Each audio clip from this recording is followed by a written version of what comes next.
What do you think when I say the word haircut? Is it fear? Is it excitement? For me, it's just a chance for change. As you can see, I have had a haircut, and I feel very, very happy and way, way better. And I understand a lot of people want a haircut as well, and some people need haircuts. And some people look so terrible and disgusting with their haircut, you just want to grab them, force them to a chair and shave all their hair off. But have you ever stopped and thought, why? Your hair is one of the most important things regarding your character, identity and appearance. This like weird fluffy stuff on your head is incredible.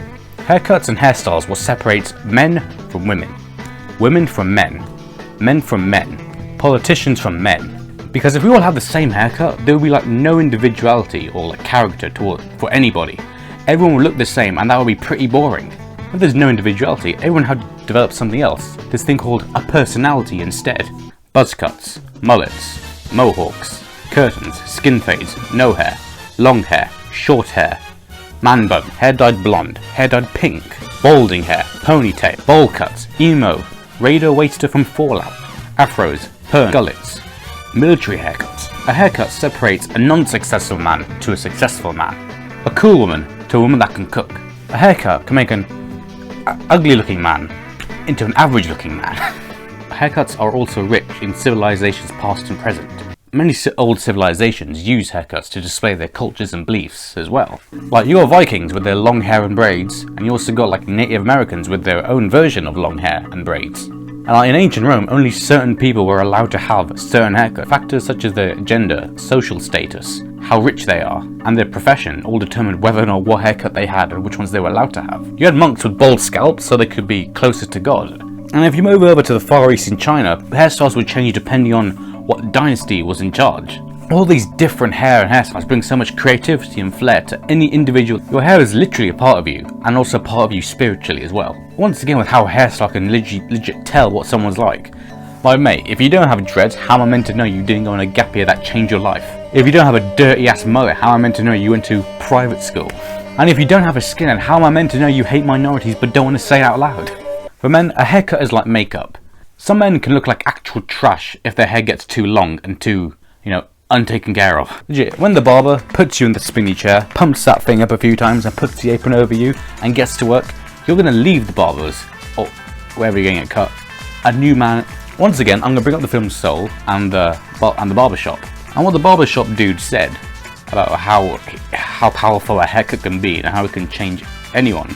That even Big Nose Jamie Foxx was actually decent looking after that. A haircut can make anyone feel powerful, happy, confident, and give them the ability to take on the world. A fresh trim can literally change someone's entire life. Yeah, I know it's a bit dramatic, but it's true, let me explain. Like when I was 13, I never did anything to my hair. I didn't style it, I didn't make it look good, and I honestly didn't care, mainly because I was 13 and the only thing I cared about was playing video games and eating food. So my dad forced me to get a haircut, and afterwards I finally looked like what you people call a human being. And I didn't look like trash all the time. Not much has changed, but still. Now, as you can see, my hair is kind of going away, and I think that's quite terrifying, and I really don't like that at all. Like, yeah, of course, when I'm like 40 and I'm actually bald, I wouldn't mind because I'm 40, and hopefully by that time, I'll be super, super wham, so hair doesn't really matter as much. Also, if you have a friend that's balding, don't mention it to them, because it's just not nice. It's like making fun of a man who has a radioactive mutated arm. Yes, it is disgusting to look at. Yes, it is. Yes, it's quite unlucky. But you wouldn't like it if it was happening to you, would it? I always wanted to have dreads, but I can't really get it because my hair isn't exactly textured for it. It makes me quite sad that I can't have dreads. However, I do want to do stuff like dye my hair blonde, like get a perm, get a mullet, whatever. It's just fun and it's cool. I won't do it all at once though, because that's far too many chemicals. If you're looking to try out a new style, I recommend going to Pinterest. Just show the barber the picture, because if you can't speak haircut, and bing bang bosh, chop sucky chuck, you got a new hairstyle. I swear down, every man in the entire country will become a 10 out of 10. And now, ever since I had on, I feel like I've elevated myself from a good old 4.5 out of 10 to at least a 5 out of 10. And I can't do that without haircuts. So, I'm Ramos Stamos. Thank you for watching. Like and subscribe as always, but we're getting very close to 100. And I can't wait for that.